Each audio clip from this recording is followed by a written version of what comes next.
All'inimbarambe contuna bakena sono bella.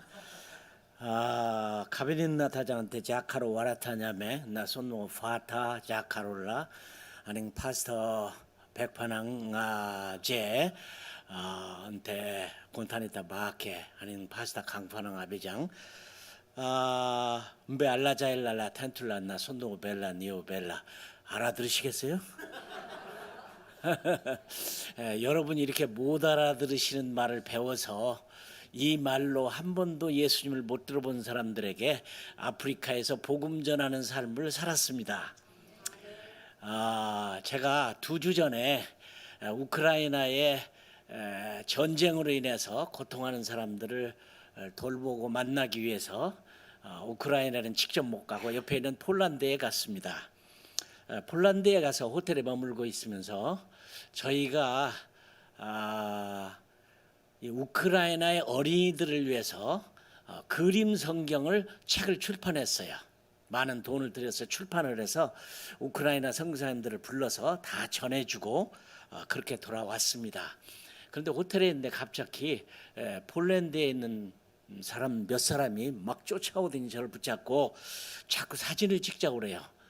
모르는 사람한테 갑자기 달려와서 사진을 찍으려고 해서 왜 그러느냐 그랬더니 슈퍼마리오를 만나서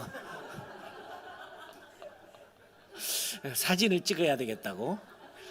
아마 여러분 못 웃으시는 분들은 지금 현대를 살기에 별로 적합하지 않으신 분들입니다. 슈퍼마리오를 모르면은 지금 사시는 분들이 아니죠, 그죠? 혹시나 무슨 말인지 모르면 집에 가서 여러분의 자녀들에게 조용히 물어보세요. 야, 오늘 슈퍼마리오를 만났는데 누구냐? 제가 그렇게 말씀을 드린 이유는 제가 오늘 여러분의 교회에 처음으로 왔습니다. 근데 처음 간 교회에는 제가 설교를 하면 많은 분들이 설교보다도 뭔가 퀘션이 있어요. 저분이 왜 수염을 길렀나? 제가 일하던 감비아는 이슬람 국가입니다. 거의 100%에 가까운 사람들이 다 무슬림들입니다.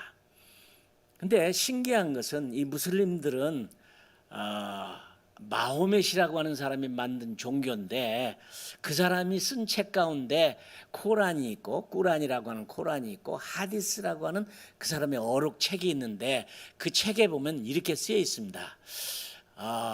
알라를 경외하는 자는 턱수염을 기르고 콧수염을 길러라. 턱수염을 기른 자는 보호할 것이요 콧수염을 기른 자는 존경할지니라.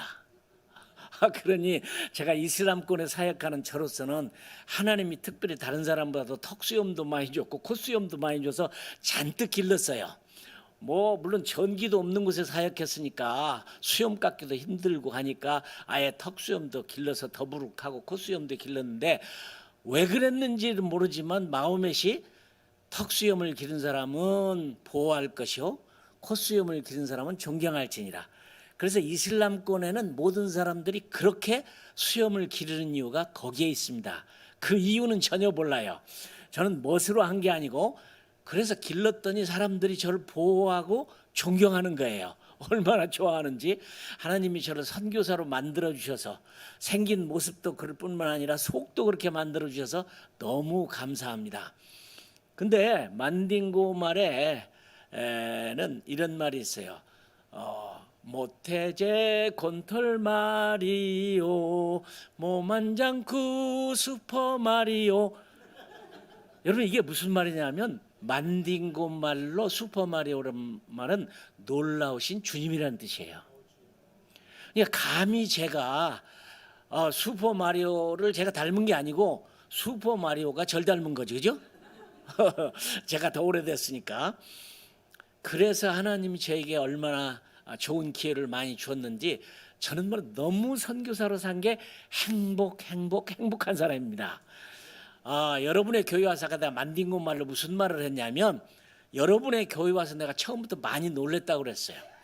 우선 백 목사님을 오래전에 배웠는데 다시 배울 수 있게 됐고 목사님의 잠깐 대화 나눈 가운데 목사님의 목회 철학과 분명한 신앙이 너무도 확고부동하게 바로 서 있는 것에 제가 감동을 받았고 그 다음에 쓰레기를 청소하면서 들고 나오는데 우리 강 목사님이 마스크로 나와가지고 너무 깜짝 놀랐어요. 우리 강 목사님 따님이 임마누엘이 우리 컴 선교사로 함께 사역을 했거든요. 세상이 참 좁다 이런 생각이 들었습니다. 그 다음에 내가 최근에 여러분 이렇게 아름다운 예배, 성령의 임재가 있는 이런 멋있는 예배를 참 오랜만에 드리는 것 같아요. 여러분들이 정말 이렇게 아멘 아멘하고 화답하고 금방 하나님에 대한 응답이 있는 교회 너무 감사하고, 또 오늘 또 특송을 하신 네 분의 얘기를 찬양을 듣다 보니까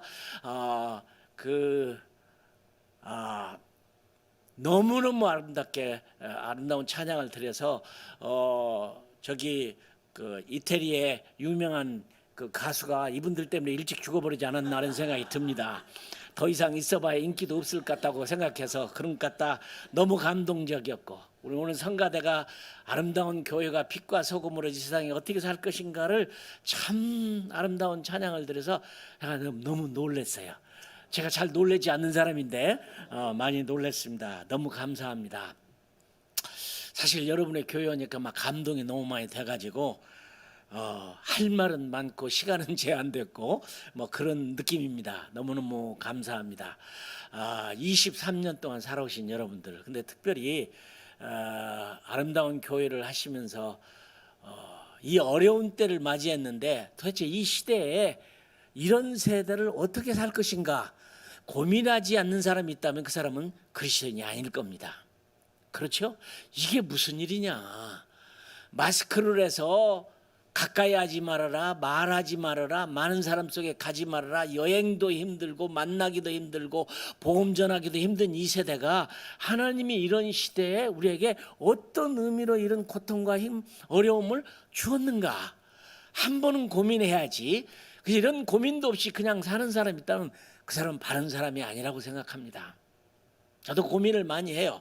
오늘 말씀 가운데 특별히 23주년을 맞이하는 여러분들 교회에 고민 많이 했죠. 어떤 말을 제가 말씀을 드려야 하나님의 대언자로 하나님의 말씀을 증거할 것인가.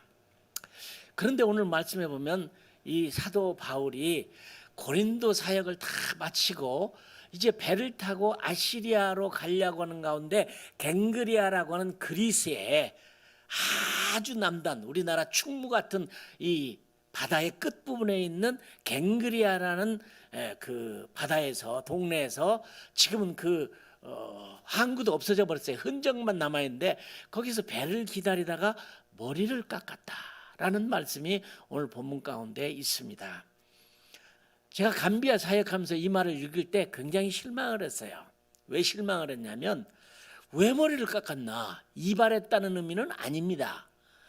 머리를 깎았단 말이 이발을 했다는 의미는 아닌데, 왜 사도 바울이 고린도 사역을 다 마치고 아시리아로 새로 가면서 배를 기다리다가 머리를 깎았을까? 여러분, 신약적으로 머리를 깎는다는 의미는 별로 의미가 없습니다. 그렇죠? 뭐 세례 받는 것도 아니고 무슨 큰 예배에 참여하는데 머리를 깎아야 할 이유도 아니고 아무 의미가 없는 겁니다. 신약 시대에는. 그렇죠? 그런데 머리를 깎았다는 말을 본문 가운데 꼭 기억하고 있는 얘기는 사도 바울의 새로운 결심입니다. 고린도 사역을 그만큼 했으면 잘했는데, 고린도 전서 4장 9절 이하에 보시면 여러분 아시죠? 얼마나 많은 고난을 겪으면서 그런 복음을 전했는지, 줄이고 목마르고 헐벗고 매맞으며 정처가 없고 세상에서는 찢기같이 되고 쓰레기처럼 되고 살 소망도 끊어지고 아무런 희망이 없는 그 표현이 고린도전서 4장 9절 이하에 있습니다. 얼마나 힘든 사역을 했으면 이렇게 표현을 해서 살 소망도 끊어지고, 고린도후서 11장 23절 이후에 보면은 배가 파선해서 일주야를 기품에서 보냈으며 40에서 하나 감한 매, 그러면 39대지요. 39대를 5번을 맞았으니 195대의 그런 곤장을 맞으면서 이런 수고. 물론 저는 선교사로 아프리카 감비아에 가서 아프리카 사람 속에 살면서 세상 말로 말하면 고생할 만큼 했습니다. 말라리아도 수없이 걸리고 교통사고가 나가지고 주일날 예배 들어가다가 자동차가 전복이 됐어요. 그래서 마침 지나가는 트럭이 있어서 저를 실어다가 감비아 병원에 입원을 시켰는데 아침에 깨어나니까 의사가 그러더라고요. 이재원 선교사님, 우리 병원에 별거 있습니까?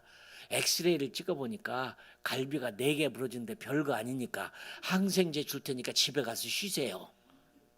여러분, 교통사고가 나서 갈비가 4개 부러져서 병원에 입었는데 별거 없다고 항생제 줄 테니까 집에 가서 쉬라는 게 감비합니다. 그래도 그 병원은 영국의 퀸 메리의 기념 병원이에요. 특별한 병원입니다. 근데 저는 뭐 우리 집에 항생제 많으니까 항생제도 받지 않고 집에 왔는데 점점 더 심해서 결국 미국 병원에 입원을 했는데 미국 병원에 입원을 하니까 위로 사진을 찍으니까 윗뼈로부터 7개가 부러졌어요. 머리를 신경을 다쳐서 신경이 잘라져서 반신불수가 돼서 반절은 움직이지도 못하고 뭐 먹는 것도 못 먹고. 그래도 좋은 미국, 좋은 한국, 좋은 약 먹고 저는 다시 이렇게 건강해서 농사를 짓는 농사꾼이 됐습니다. 그러나 같이 교통사고를 당했던 우리 형제는 허리뼈가 부러졌는데 미국이나 한국에서 그런 일이 있으면 살아났겠죠. 고생하다 먼저 하나님 나라를 갔습니다. 젊은 나이에. 자, 이런 참 불공평한 세상. 여러분들은 모르겠습니다. 세상이 참 공평한 세상이라고 말하고 있는지 모르지만 저는 절대 아닙니다. 세상은 절대로 공평하지 않습니다. 아마 여러분 여기 오신 여러분들도 공평하다고 믿지 않을 거예요. 여러분 똑같은 직업에 똑같은 좋은 집에 똑같은 자동차 타고 다니시는 거 아니잖아요. 여기 계신 우리 여자 성도님들이 다 똑같이 얼굴 이쁘신 것도 아니잖아요. 안 이쁘신 분도 계시고 이쁜 분도 계시고 공평하지 않아요. 왜 아프리카 사람은 우리보다 죄가 더 많기 때문에 그런 고통, 괴로움, 말라리아 그렇게 살아야 되는가요?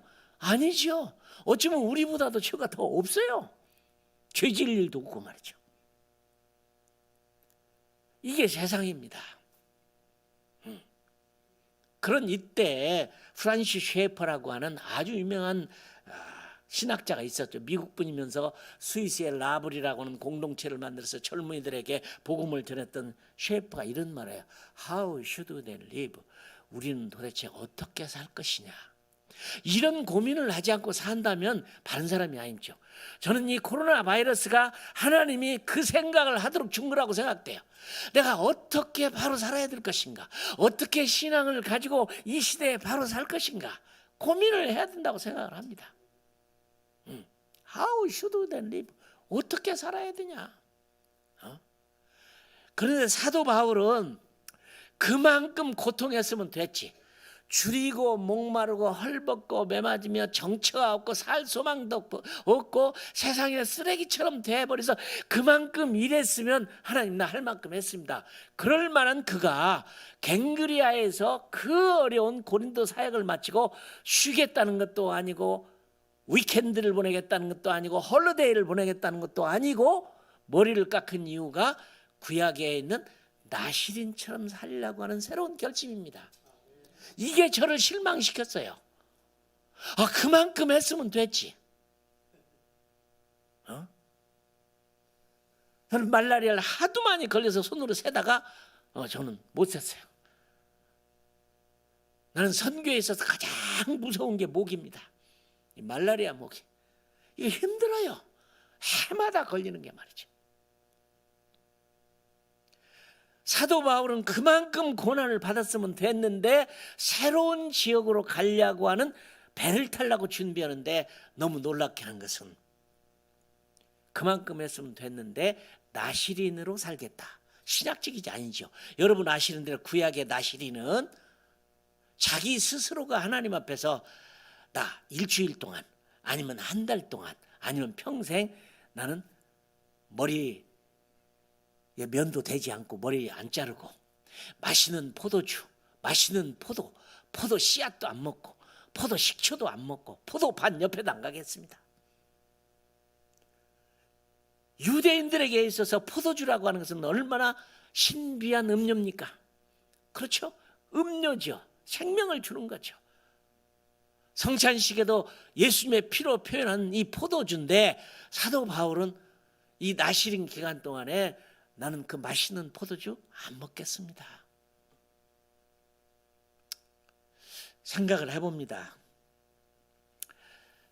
감비아에서 어느 날 처음으로 아이스크림이 들어왔더라고요. 아이스크림이 있는 나라가 아니죠. 감비아는 전국에 신호등이 하나도 없는 나라입니다. 없어요.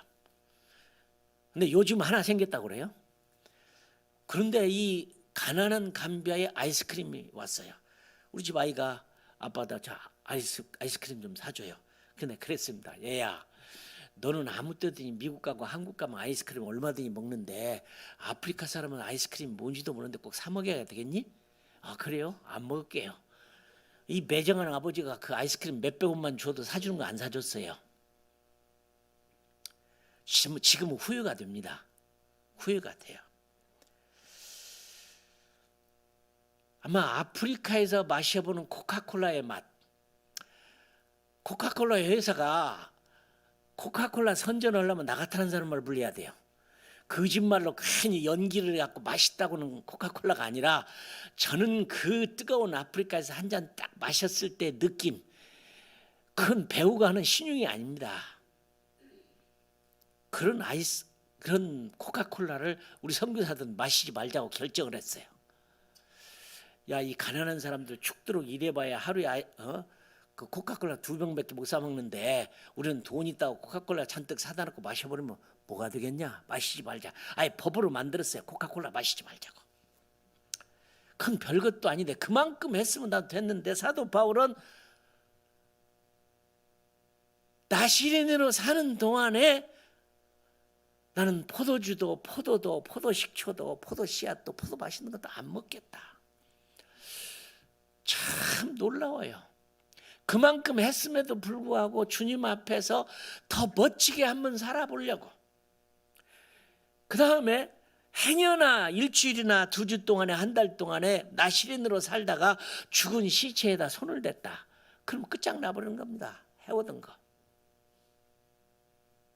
하나님, 내 어쩌다 실수해서 내가 죽은 시체에 손댔습니다.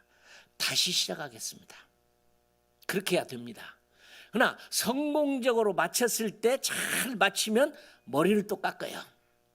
그리고 제사를 드리면서 하나님, 내가 잘 마쳤습니다. 고맙습니다. 새로운 결심으로 살겠습니다. 근데 전자인지 후자인지는 모르겠어요. 실수를 해서 머리를 깎고 다시 시작하려고 그러는 건지, 아니면 하나님 앞에서 거룩하게 지키는 것을 잘 지켜서 머리를 깎고 이제 됐습니다. 그리고 새로운 선교지를 가는지, 아마도 후자일 것 같은데, 그렇게 안 해도 될 텐데 굿해요. 그렇게. 물론 우리가 예수를 믿는다는 것 때문에 하지 않는 일도 많이 있죠. 술을 마신다든지 뭘 한다든지 뭐 한다든지. 어떤 분은 요즘에 뭐 돼지고기도 안 먹는 분도 계시더라고. 별로 큰 의미는 없지만 어쨌든 하나님 앞에 바로 살려고 그런 사람들이 있는데, 사도 바울은 이만큼 한 것이 왜 그랬을까?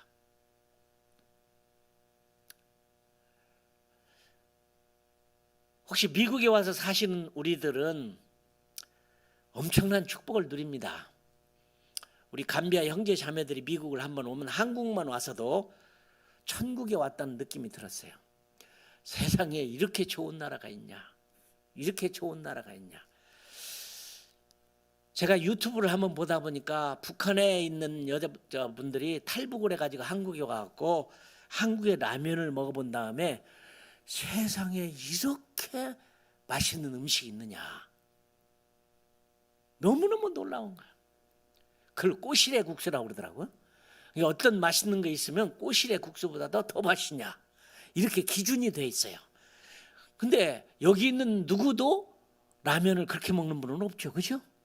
우리 감비아에서는요, 라면이 이제 소포로 붙여와서 있으면요, 우리 형제들도 이 세상에 이렇게 맛있는 음식이 있냐. 근데 그걸 하나 얻어먹으려면 우리 집에 와갖고 죽는 신용을 해요. 힘들고 어렵고 피곤하고 참 내가 죽을 판이 됐습니다. 그렇게 해서 하나 얻어서 먹는 게 라면입니다. 근데 미국에 사시는 여러분들, 세계에서 제일 잘 사는 나라죠. 이렇게 잘 사는 나라에 살면서 잘 사는 것만큼의 내 신앙도 그만큼 잘 믿고 있느냐. 하나님이 그 고민하라고 이런 코로나 바이러스를 주지 않았겠는가. 대단합니다, 사도 바울. 내가 이 세상의 모든 것은, 손대는 것은 죽은 것으로 여기겠다. 죽은 것으로 여기겠다. 관심이 없는 겁니다. 복음 하나를 위해서, 선교 사역을 위해서 고린도의 그 어려운 것을 마치고 새로운 지역에 가는데 이만하면 홀로데이도 보내고 위켄드도 보내고 안식년도 보낼 수 있을 만큼 그런 사람이 한 번도 그런 생각을 하고 새로운 결심으로 머리를 깎고 새로운 시리아를 가려고 하는 사도 바울 앞에서 저는 실망한 거예요. 이만큼 했으면 된 분은 꼭 더 이렇게 해야 되나. 저는 이 말씀을 거울로 늘 삼습니다. 맞습니다. 특별히 미국에 살면서 얼마나 좋은 나라에 살고 있습니까? 근데 좋은 나라 살고 있으면 좋은 나라에 살고 있는 것만큼 믿음이 좋고 다 좋으면, 여러분들 대개 자녀 교육 때문에 미국을 오셨다는 분 많이 있어요. 여러분들 자녀 교육 잘 됐습니까? 그들이 그렇게도 큰 믿음 가지고 소망 가지고 사랑을 가지고 말씀대로 살려고 미국에 가서 그렇게 삽니까? 많은 분들은 그렇지 않지요. 어렸을 때 정말 그들에게 바른 신앙을 집어넣었어야 되는데 고등학교까지는 같이 다니다가 대학을 가버리면 주님을 떠나버리는, 이게 뭐가 잘못됐냔 말이지. 차세대가 없어요. 신학교가 안 돼요. 그렇게 유명한 신학교들도 학생들이 없어요. 모자라요. 교수가 학생들을 찾으러 다녀야 돼요. 교회가 안 모여요. 기도원이 안 돼요. 수양관이 안 돼요. 잘 살고 잘 사는 세상, 편리한 세상이 되어가지만 신앙은 갈수록 죽어버린다 이 말입니다. 23년 동안 이러신 여러분들 수고 많이 하셨어요. 저는 얼마 전까지 5년 동안 우리 하용조 목사님이 한 30대에 만나서 함께 사역을 하거든 좋은 동료입니다. 얼마나 그분은 육신적으로 어려웠던 거 여러분 아실 겁니다. 온누리교회 담임 목사님던 하용조 목사님. 누가 이렇게 질문을 했어요. 하 목사님은 어디가 그렇게 많이 아프세요? 그렇게 질문하시면 안 되죠. 어떻게 질문해야 됩니까? 어디가 안 아프세요? 그렇게 사신 분이 집에 가면 일어나지도 못해요. 누워있는데 이 목사님 날 좀 도와줘. 선교사 보내기 위해서 선교센터를 세워놓고 140억을 들여서 큰 훈련을 세웠는데 일할 사람이 없는데 날 좀 도와줘. 죽어가는 분이 저더러 도와달라는 말에 내가 노를 못했어요. 그래서 할 수 없이 한국에 가서 5년 동안 온누리교회 선교훈련원장으로 젊은이들을 키워서 수많은 젊은이를 선교지에 보냈습니다. 참 멋있어요. 그분. 한 교회가 1,500명에 가까운 교단도 힘든 그 많은 선교사를 보냈다는 게. 근데 제가 거기 근무하는 동안에 온누리교회가 장로님 은퇴식이 있었습니다. 그냥 큰 교회니까 한꺼번에 장로님이 한 70명은 은퇴를 하는 거예요. 그냥 한 교회가 70명의 장로님이 은퇴한다는 게 대단합니다. 근데 제가 그 교회 가서 저는 사람 볼 수 있는 눈이 없어요. 잘 못 봐요. 어느 날 어떤 장로님이 저녁을 사주겠다고 해서 저녁을 같이 먹는데 제가 물어봤어요. 장로님은 세상에 오셔서 무슨 일을 하셨습니까? 아니 국가 일 좀 했지요. 무슨 일을 했는데요? 제가 보기에는 그 장로님이 시골에서 농사 짓다가 서울로 막 올라오신 분 같더라고. 그런 분이 제가 저녁을 사주는데 그래서 나 그렇게 생각을 했어요. 속으로. 마음이 아주 사랑이 넘치고. 그래서 물었더니 국가 일을 좀 했대요. 무슨 일을 하셨는데 박정희 대통령실에 제가 재무부 장관을 했습니다. 저는 사람 볼 줄 보는 눈이 없어요. 깜짝 놀랐죠. 이야. 그리고 나서 텔레비전을 보니까 그분은 텔레비전에 경제학에 대해서 다툰 일은 아주 유명한 강사로 계속 나오시더라고. 그때야 보니까 대단하신 분이에요. 근데 그분이 교회에서 추운 겨울날에도 자동차 정리하고 주보 나눠주고 화장실 청소하고 하는 일을 하셨어요. 오늘의 교회는 큰 교회다 보니까 별 2개, 3개짜리, 뭐 4개짜리, 막 학장, 총장, 무슨 뭐 박사, 뭐 하버드 출신, 뭐 MIT 출신, 뭐 그냥 다 그런 분들이에요. 대단한 분이요. 화장실 청소봉 다. 그러니까 이런 분들이 70여 명이 은퇴를 하니까 굉장했습니다. 서울 시내에 꽃이란 꽃은 다 그려온 것 같아요. 막 선물들 구역마다 사들고 환영하게 다 모였는데 저도 그랬죠. 정말 좋은 날이다. 멋있다. 아름답다. 오늘날의 온누리교회가 이런 분들이 헌신이 없었다면 이런 일이 되겠나? 그렇게 기대하고, 틀림없이 우리 하 목사님은 여러분 귀한 장로님들, 여러분들의 수고와 노력과 헌신이 아니었다면 지금의 온누리교회가 있겠습니까? 하나님 나라에 가면 큰 상이 있으리라고 믿습니다. 나는 그렇게 설교하실 줄 알았어요. 그런데 그날 설교는 벼락이었어요. 장로님들, 무슨 우리가 그리스도 안에서 은퇴가 있습니까? 이만큼 했으니 이제는 쉬자. 이만큼 봉사했으니 다른 사람에게 물려주자. 내 나이가 들었으니 이제는 여행도 다니고 맛있는 것도 다니고 좀 쉬자. 세상에 그런 마음이 어디가 있습니까? 주님 안에서 나를 구원하시고 십자가에 죽으신 예수님을 생각했는데 나이가 들었으니까, 이만큼 했으니까, 헌금도 할 만큼 했으니까, 봉사도 할 만큼 했으니까 이제 그만두자. 그런 말이 어디 있습니까? 무슨 주 안에서 은퇴가 있습니까? 나를 보세요. 그런 말이 어떻게 해서 나옵니까? 서 있지도 못하는 분. 여러분, 아픈 다리를 질질 끌면서 부엌에서 봉사하다가 순교하고 싶은 생각은 없으십니까? 이렇게 설교를 했어요. 난 그날 그냥 내 생애에 이렇게 벼락 같은 설교를 처음 들어봤어. 명설교. 인디애나주에 The First Baptist Church가 있는데 그 교회 담임 목사였던 잭 하일스 목사님 얘기는 유명합니다. 이 목사님은 얼마나 이 무서운 세대, 악한 시대에 바로 살아야 할 것인가, 교인들에게 달콤하고 설탕 발림하고 뭐 평화를 위해서, 무슨 뭐 행복을 위해서, 가정을 위해서 그런 설교를 하시는 분이 아니야. 막 성경에 말한 마지막 때 성도들을 살리기 위해서는 설교가 무시무시한 설교예요. 막 네 집안 식구가 원수리라, 아비나 어미를 나보다 더 사랑하면 내게 합당치 아니하고, 고난을 두려워하는 것은 신앙이 아니다. 기도하지 않는 그리스도인, 전도하지 않는 그리스도인, 선교하지 않는 그리스도인이 참된 그리스도인이나 아무나 천당 가는 거 아니다. 얼마나 무시무시한 설교를 했는지 온 교인들이 막 그냥 너무 힘든 거예요. 그냥 막 힘들어요, 목사님 그런 설교가. 그래서 어느 날 교인 중 하나가 듣다가 너무님 힘들어서 막 총을 쏴갖고 그냥 목사님을 향해서 총을 쏴버렸어. 근데 다행히 맞지는 않았어요. 너무너무 힘든 거야, 이 교회가. 그 목사님의 그 무서운 설교에. 근데 그 사람이 또 두 번째 또 총을 또 쐈어. 그래서 들리는 소문에 의하면 이 앞에다가 은행처럼 방탄벽을 만들어 놓고 설교를 한다는 얘기를 들어서 제가 유튜브를 들어가서 봤더니 이건 안 해놨더라. 이건 사실이 아닌데, 무시무시한 설교. 그런데 그 교회가, 그 성도들이 아무도 떠나지 않냐고 1년이면 3,000명이 세례를 받아. 1년이면 3,000명이 세례를 받아.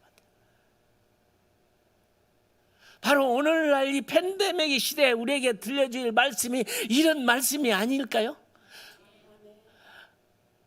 달콤하게 해서 귀를 간지럽게 만드는 그런 설교가 아니라 생명을 살리는, 베드로가 말한 대로 믿음의 결국은 구원이 아니냐. 바로 살아야 될 텐데. 내가 어느 날 시카고에서 자동차를 타고 가면서 로저스라는 목사님의 설교를 듣는데 그 목사님이 이래요. 미국 교회가 형편없어졌다.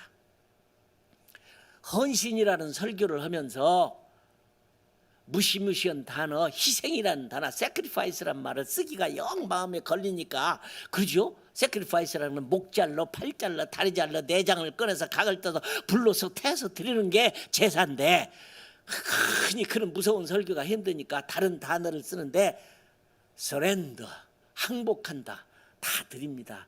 나 주님 앞에 두 손 들고 항복합니다. surrender라는 말을 쓴대요. Surrender your life to the Lord. 그러나 그 단어 틀렸습니다. 다른 단어를 쓰는데 dedication이란 말을 쓴대요. 어린아이를 하나님 앞에 드릴 때 하나님 이 아이를 주님 앞에 드립니다. 바칩니다. dedicate 영어에. 그러나 그 말도 틀린 말입니다. 다른 말로 더 강한 단어가 하나 있는데 commitment란 말이 있어요. 나를 위임합니다. 주님 앞에 드립니다. 바칩니다. 그도 조금 미안하니까 하나 더 붙여갖고 total commitment 전적으로 드립니다. 그러나 그런 단어 아무 소용없다는 거예요. 성경이 말하고 있는 단어는 뭐냐? sacrifice. 목 자르고 팔 자르고 다리 자르고 내장을 꺼내서 각을 떠서 불로 태워서 드리는 게 하나님 앞에 드리는, 아브라함이 이삭을 그렇게 드리려고 가슴에 칼을 품고 어린아이 등에다 장작을 메고 가서 죽여서 불로 태우려고 하는 게 기독교의 시작인데, 이게 하나님이 드리는 희생이지 무슨 서렌더니 데디케이션이니 커미트먼트니 다 쓸데없는 얘기다. 깜짝 놀랐어요. 다 영어에도 그런 의미가 있고. 나는 오늘 여러분의 교회 와서 놀란 건 너무 감사해요. 여러분이 마음과 정성과 뜻과 힘을 다하여 하나님 앞에 예배하고 그늘 높이고. 한 가지가 더 있다면, 이 사도 바울은 그만큼 했으면 됐는데 새로운 지역에 대한 소망을 가지고 배를 기다립니다. 아시리아로 가서 어떤 일이 기다리고 있는지 모르지만 하나님 앞에 바로 드리고 제물로 드리고 새로운 지역을 찾아가는 23년 된 여러분의 교회가, 저는 오늘 사도 바울이 우리에게 보여준 것처럼 새로운 지역, 여러분 이 땅에는 복음을 듣지 못한 지역이 아직도 많이 있습니다. 유럽의 한 나라는 코소보라는 나라인데 얼마 전에 제가 발칸반도에 갔다 와서 깜짝 놀랐어요. 유럽이라고 해서 나는 굉장한 줄 알았어요. 그래도 과거에 기독교가 꽃을 피웠던 그런데 코소보라는 나라가 96%가 모슬렘이요. 갔다 와서 당장 사람을 찾았어요. 여기 갈 사람 없냐? 여기 갈 사람 없냐? 96%가 모슬렘이다. 유럽 국가인데도 불구하고 가라. 그래서 한 사람 훈련시키고 내년 5월에 보내려고 생각해요. 복음이 필요한 자는 보내야죠. 새로운 일을 해야죠. 하 목사님 말씀처럼 이젠 됐다. 이만큼 했으면 됐다. 헌금도 할 만큼 했다. 봉사도 할 만큼 했다. 이제는 좀 쉬자. 다른 사람이 넘기자. 있을 수가 없는 거죠.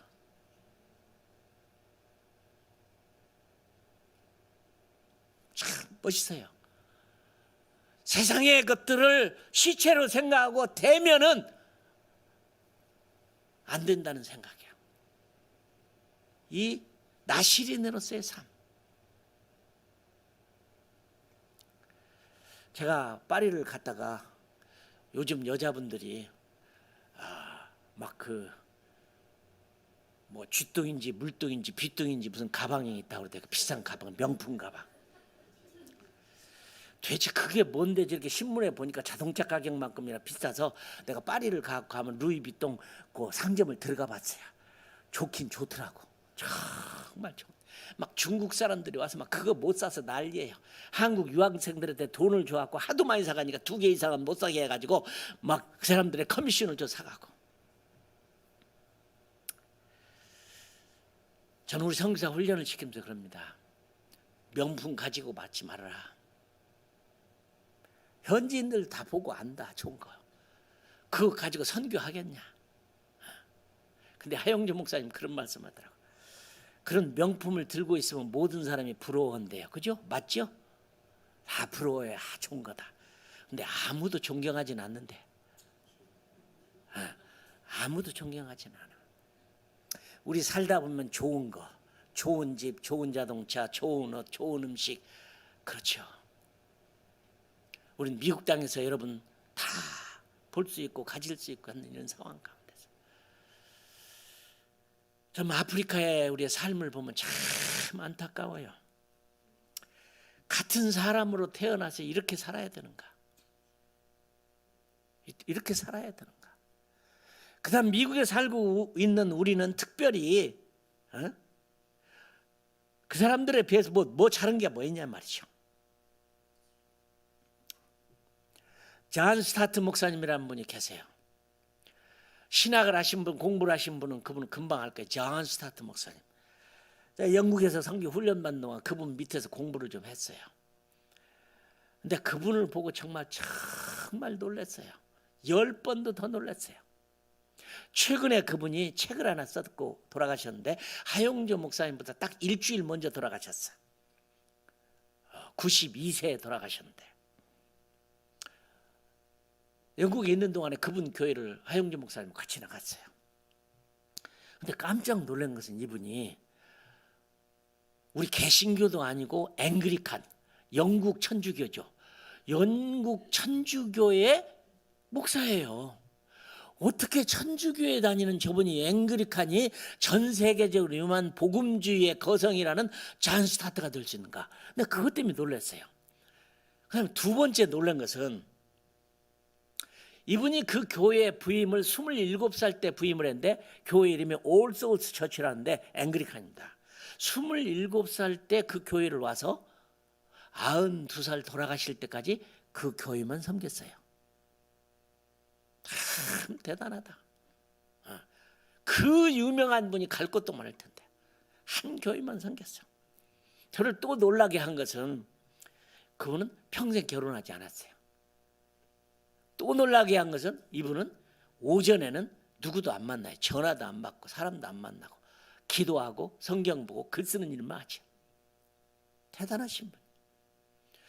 어느 날 강의하는데 강의 중에 우리는 학생들이 이제 점심때가 되면 식당에서 와갖고 오늘 점심 드실 분 몇 분이라고 손을 들으라고 그래요. 꼭 맞는 숫자대로만 음식을 만들어요.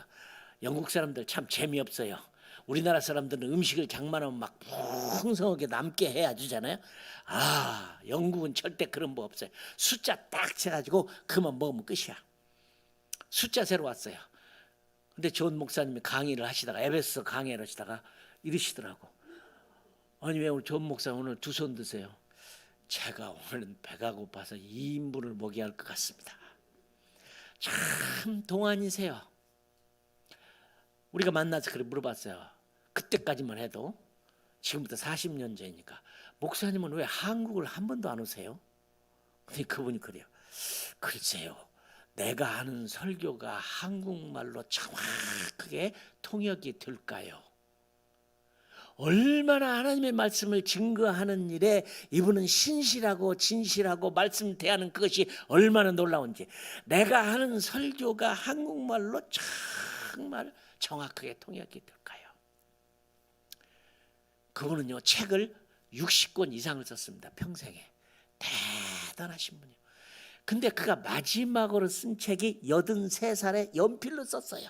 근데 그 책 제목이 뭐냐 하면 The Radical Disciple이라는 책이에요. 안 두꺼워 요만큼밖에 안 돼. 컴퓨터로 친 것도 아니고 연필로 썼어요. 컴퓨터로 치면 실수한다고. 대단한 분이에요. 마지막으로 쓴 책이 Radical Disciple인데 우리말로 번역을 했는데 잘못했어요. 제자도. 제자도라는 책이 너무 많이 있어 사람들 감동 안 줘. 그러니까 물론 영어를 아시는 여러분들은 Radical Disciple이라는 말을 영어로 번역한다는 말은 우리말로 번역한다는 말은 어려워요. 뭐 급진적인 제자 뭐 그렇게 할 수도 없고.